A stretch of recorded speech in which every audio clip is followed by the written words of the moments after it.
తిరుమల తిరుపతి బస్సులు అది ఆగేది ఇక్కడే. మేము ప్రస్తుతం అయితే తిరుపతి బస్ స్టాండ్లో అయితే ఉన్నాం. మీరు చూసే లొకేషన్ తిరుపతి బస్ స్టాండ్, అదే మెయిన్ బస్ స్టాండ్. అది ఇక్కడ మెయిన్గా బస్సులు ఆగుతాయి అన్నీ. ఇక్కడ నుంచి తిరుపతికి వెళ్ళే రూట్లో ఉన్న అన్ని బస్సెస్ అయితే అక్కడ ఆగుతాయి. అక్కడ పల్లె వెలుగు బస్సులు కూడా ఆగుతాయి. చూస్తున్నారు కదా, ఇది మొత్తం తిరుపతి బస్ స్టాండ్.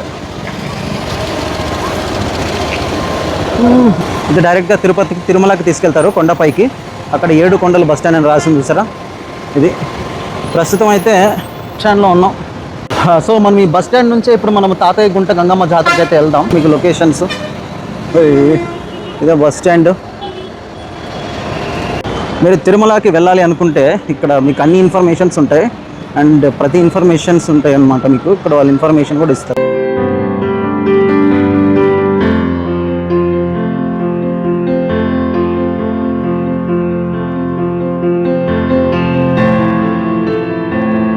చూస్తున్నారు కదా, ఇంకొంచెం ముందుకు రాగానే మనకు శ్రీవారి నామాలున్న బ్రిడ్జ్ అంటే జాయింట్ బ్రిడ్జ్ కనిపిస్తుంది.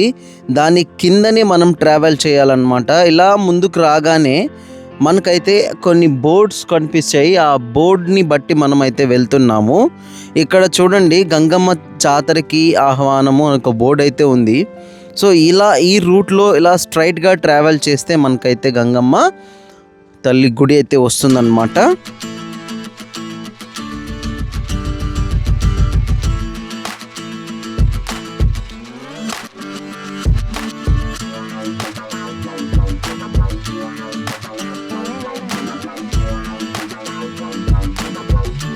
సో ప్రస్తుతం మనమైతే గుడి దగ్గరికి అయితే చేరుకున్నాం. మీరు గుడి బయట లొకేషన్ చూసి చూడండి, చాలా అంటే చాలా బ్యూటిఫుల్గా ఉంది. భక్తులైతే ఎంతో కోలాహలంగా గంగమ్మ తల్లిని దర్శించుకుంటూ ఉన్నారనమాట.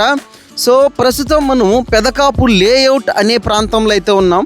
ఇది మనకు తిరుపతిలోనే గంగమ్మ తల్లి గుడికి వెళ్ళడానికి ఒక దారి, ఇంకా ఒక దారి కూడా ఉంది. సో నేనైతే డైరెక్ట్గా ఇక్కడికైతే వచ్చానమాట, పెదకాపు లేఅవుట్ దగ్గరికి. బయట చూస్తే లొకేషన్ అయితే చాలా బ్యూటిఫుల్గా ఉంది. ఎంత అద్భుతంగా డెకరేషన్స్ చేశారో చూడండి. లోపలికి ఎంటర్ అయితే మనకు జాతర ఫీలింగ్ అయితే వస్తుందన్నమాట. లోపలికి వెళ్ళగానే చిన్న చిన్న కొట్లు అయితే ఉన్నాయి. చిన్న పిల్లలు కానీ పెద్దవాళ్ళు కానీ స్పెషల్గా ఆడవాళ్ళకైతే అన్నీ దొరికేస్తాయి ఇక్కడ. మీకు కావలసిన చెవులకి రింగులు, మ్యాచింగ్ గాజులు ప్రతిదీ దొరుకుతుంది అన్నమాట.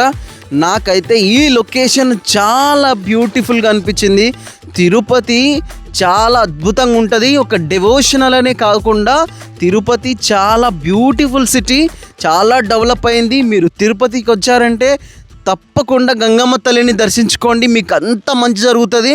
నేనైతే చూడండి, ఇంకొంచెం ముందుకి వెళ్ళగానే మనకైతే టెంపుల్ అయితే వస్తుంది. చాలా బ్యూటిఫుల్గా ఉంది.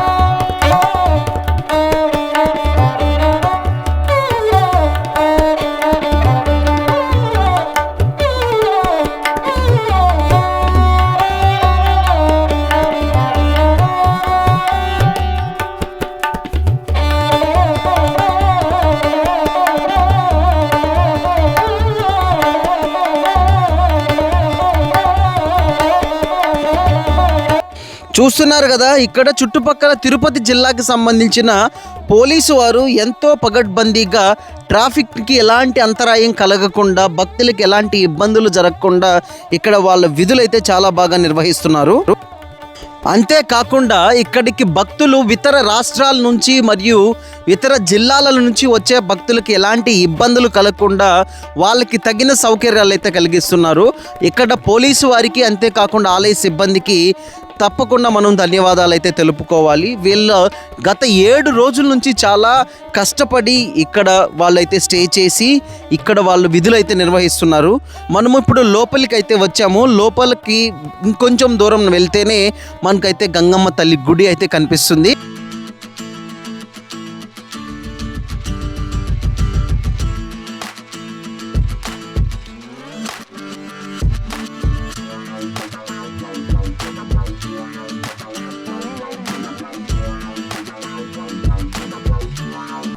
ఇక్కడికి భక్తులు చాలా దూరం నుంచి వస్తారు. సో భక్తులకి ఎలాంటి లోటు లేకుండా ఇక్కడ మున్సిపాలిటీ సిబ్బంది కూడా చాలా అద్భుతంగా పనిచేస్తున్నారు.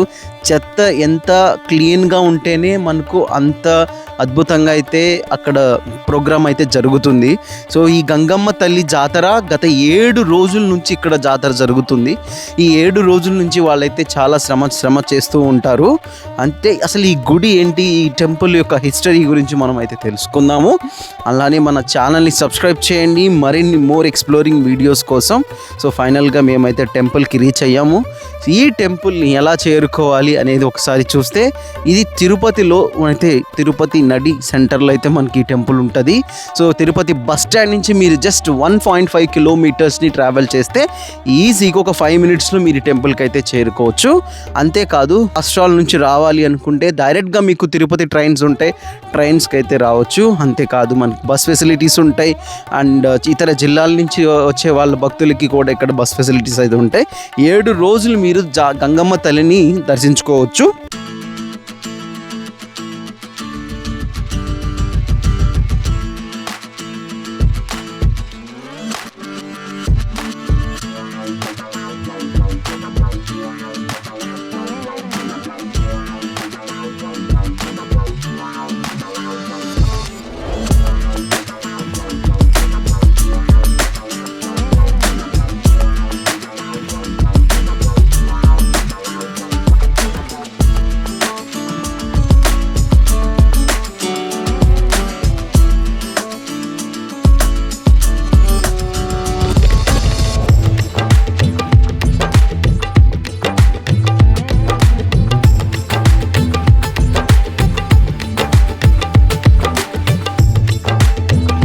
మనమైతే ఇప్పుడు గుడిలోకి అయితే ఎంటర్ అయ్యాము. సో లోపల చాలామంది పోలీసులు, వాళ్ళతో పాటు ఎంతోమంది భక్తులైతే ఉన్నారు. అంతేకాకుండా రకరకాల వేషధారణలు అయితే భక్తులైతే కనిపిస్తూ ఉన్నారు.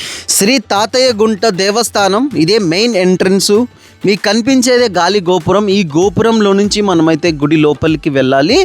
ఈ గుడి చాలా ప్రసిద్ధి చెందిన గుడి, ఎంతో పురాతనమైన చరిత్ర కలిగిన ఈ గంగమ్మ జాతర.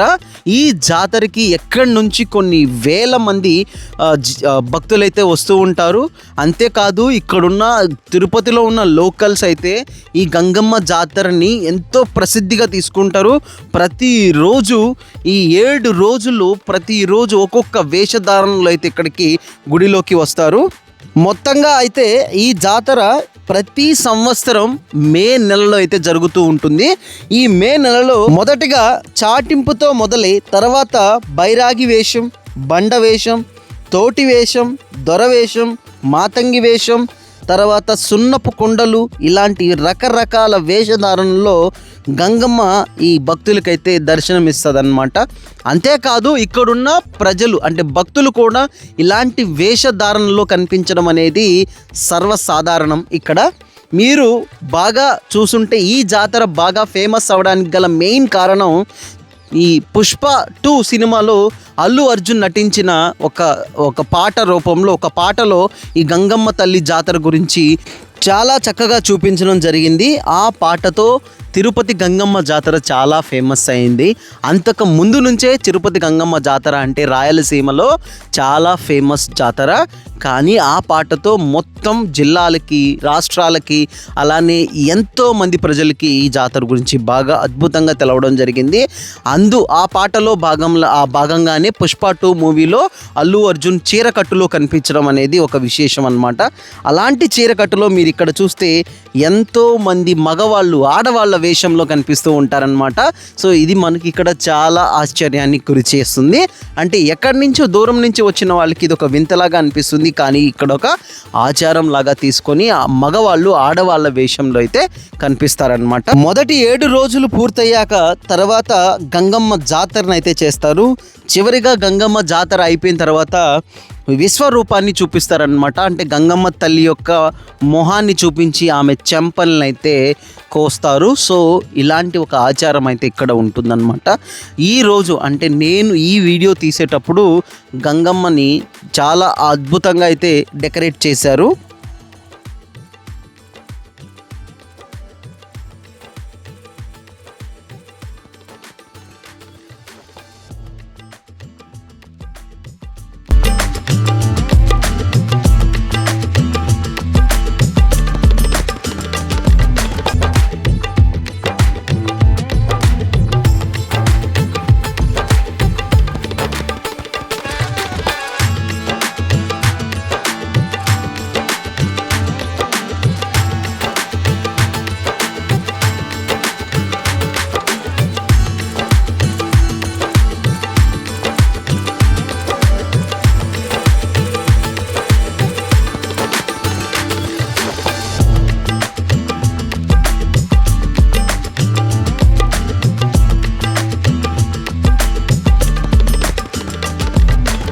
ఇక్కడ చూడండి, భక్తులైతే పుష్ప సినిమా వేషధారణలు అయితే కనిపిస్తున్నారు. సో మీరు చూసేది గంగమ్మ తల్లికి కొబ్బరికాయలు మరియు అంతేకాకుండా నైవేద్యాన్ని ఇక్కడైతే ప్రసాదంగా సమర్పిస్తున్నారనమాట భక్తులు.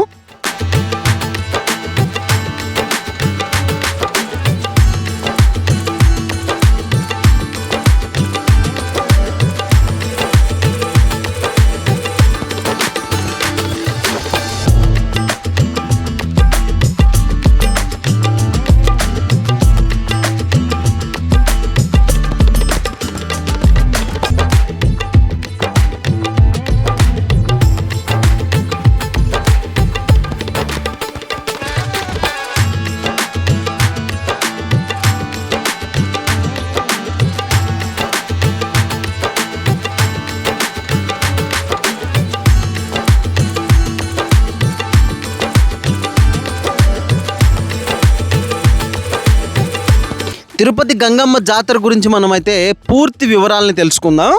ఈ తిరుపతి గంగమ్మ జాతర అనేది దాదాపుగా 900 సంవత్సరాల నుంచి జరుపుకునే అతి పురాతనమైన జానపద జాతర. ఒక జాతర, ఒక ఉత్సవం లాగా చేస్తారు. ఇదే కాదు, రాయలసీమ మొత్తంలో కూడా గంగమ్మ జాతరను అయితే జరుపుతూ ఉంటారనమాట. అంతేకాదు, ఎందుకు దీన్ని అతి పురాతన ఉత్సవం 900 సంవత్సరాల క్రితం నుంచి జరుపుతూ ఉన్నారు అంటే, తిరుపతి గ్రామ దేవత, అంతేకాకుండా ఈమెని వెంకటేశ్వర స్వామి, స్వయంగా తిరుమల తిరుపతి వెంకటేశ్వర స్వామి స్వయాన చెల్లెలిగా ఇక్కడైతే చెప్పుకుంటూ ఉంటారనమాట. అంతేకాదు, ఈ జాతర జరుపుకునే సమయంలో ఈ చెల్లెమ్మకి అన్నయ్య నుంచి చీరా సారే అయితే ఇక్కడికి స్వయంగా తిరుమల తిరుపతి నుంచి అయితే ఇక్కడికి రావడం అనేది ప్రత్యేకమైన విశేషం. ఈ గంగమ్మ తల్లిని ఒక్కొక్క రోజు ఒక్కొక్క విధంగా ప్రత్యేకమైన ఆకర్షణలు గంగమ్మని ప్రతిరోజు రెడీ చేస్తారు. అంటే గంగమ్మని నేను వచ్చిన రోజు బంగారు ముఖము మరియు వజ్ర వైడ్యూర్యాలతో పొదిగిన కిరీటంతో అయితే గంగమ్మని ఇక్కడ ఈ గుడిలో అయితే నిలపడం జరిగింది. చివరి వరకు చూడండి, మీకైతే తప్పకుండా అమ్మవారు కనిపిస్తారు. అంతేకాదు, ఈ గంగమ్మని ఇక్కడ గ్రామ దేవతగా కొలవడానికి గల ముఖ్య కారణం ఏంటి అంటే పాలేగాళ్ళ పాలన. ఒకప్పుడు పాలేగాళ్ళ పాలన అనేది విపరీతంగా ఉండేది. ఆ పాలేగాళ్ళ దురాగతాల నుంచి మహిళలను వేధించే ఒక నిరంకుశ పాలేగాళ్ళని సంహరించడానికి గంగమ్మ తల్లి స్వయంగా శ్రీ వెంకటేశ్వర స్వామి చెల్లెలైనటువంటి గంగమ్మ తల్లి ఇక్కడ గ్రామ దేవతగా మళ్ళీ ఈ ఊరిలో పుట్టడం జరిగిందనమాట. అంతే ఇక్కడ కనిపించే ఈ సింహ స్వప్నంలాగా పాలేగాళ్ళ మీదకి దూసుకుని వెళ్ళి పాలేగాళ్ళ యొక్క పరిపాలనని, వాళ్ళ నిరంకుశత్వాన్ని, అంటరానితనాన్ని, వాటన్నిటిని అనగదొక్కడానికి గంగమ్మ తల్లి ఉగ్ర రూపాన్ని ధరించడం జరిగింది. ఆ ఉగ్ర రూపాన్ని చూసిన పాలేగాడు భయంతో పారిపోవడం జరిగిందనమాట. ఆ పారిపోయిన పాలేగాడిని పట్టుకోవడం కోసం దేవి 7 రోజులు రకరకాల ఆ వేషధారణలో ఆ పాలేగాడిని రెచ్చగొడుతూ, ఆ పాలేగాడిని ఆ దాంకున్న ఆ కలుగులోంచి బయటకు లాగడానికి నిరంకుశంగా ఈమె గంగమ్మ తల్లి రకరకాల వేషధారణలో అతనికి కనిపించి చివరి రోజున ఆ పాలేగాడిని బయటికి రప్పించి ఆ పాలేగాడిని తరిమి నరకడం జరిగిందనమాట. సో అలా పాలేగాళ్ళ నుంచి ఆ ఊరిని, ఆ ప్రజల్ని కాపాడినందుకు గ్రామ దేవత అయినటువంటి గంగమ్మ తల్లిని ఇక్కడ దేవతలాగా కొలుస్తూ ఉంటారనమాట. అందుకోసమే గంగమ్మ జాతరని అయితే జరుపుతూ ఉంటారు. అది పెద్ద ఎత్తున తిరుపతి ప్రజలు మొత్తం కూడా ఈ గంగమ్మ జాతరలో పాల్గొని గంగమ్మ జాతరని ఎంతో అద్భుతంగా అయితే చేస్తూ ఉంటారనమాట. సో ఇప్పుడు మనమైతే దర్శనానికి అయితే వెళ్తున్నాము. చివరి వరకు చూడండి గంగమ్మ తల్లి యొక్క విశ్వరూపాన్ని, అవి ఎవరు కూడా మిస్ అవ్వద్దు. సో మేమైతే ఇప్పుడు గుడిలోకి ఎంటర్ అయిపోయినాం. ఇక్కడ సర్వదర్శనము ఉంటుంది, అంటే ఫ్రీగా కూడా దర్శనం ఉంటుంది. అలా కాకుండా 100 రూపాయలు దర్శనం ఉంది, 300 రూపాయల దర్శనం కూడా ఉంది.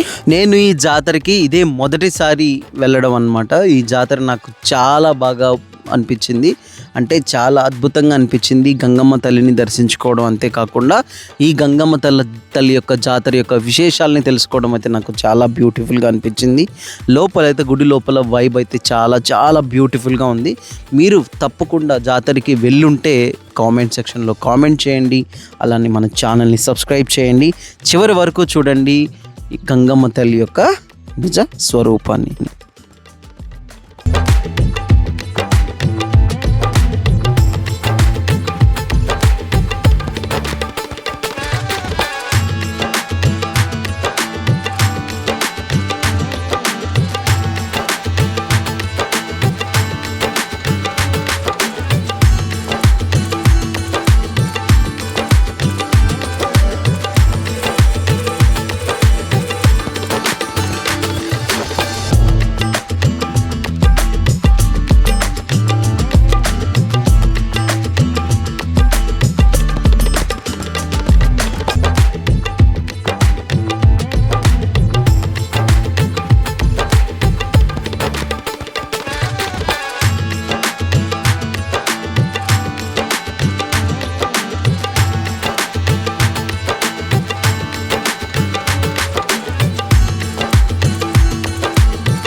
దర్శనం అయితే చాలా అద్భుతంగా జరిగింది. మేమైతే ఫైనల్గా బయటికైతే వెళ్తున్నాము. మీకు ఇక్కడ సర్వదర్శనానికి కొంచెం దూరం నుంచి అయితే గంగమ్మ తల్లిని దర్శించుకోవచ్చు. అదే 300 రూపీస్ 100 రూపీస్ అయితే ఇంకొంచెం దగ్గరగా వెళ్ళైతే దర్శించుకోవచ్చు అనమాట. సో ఎలా అనిపించింది గంగమ్మ తల్లి? ఎంతో అద్భుతంగా అయితే దర్శనం అయిపోయింది. సో ఫైనల్గా ఈ వీడియో ఇక్కడితో అయితే ఎండ్ చేస్తున్నాను. మాస్ గంగమ్మ జాతరను అయితే మీకు చూపించాను, పుష్ప గంగమ్మ జాతర. సో నాకైతే చాలా బ్యూటిఫుల్గా అనిపించింది. సో మరిన్ని మోర్ ఎక్స్ప్లోరింగ్ వీడియోస్ కోసం అయితే మన ఛానల్ని సబ్స్క్రైబ్ చేసుకోండి. అంతేకాకుండా మన ఛానల్లో ఉన్న ఎక్స్ప్లోరింగ్ వీడియోస్ అయితే మీకు తప్పకుండా నచ్చుతాయి. ఛానల్ని ఒకసారి చూడండి. మన ఛానల్ని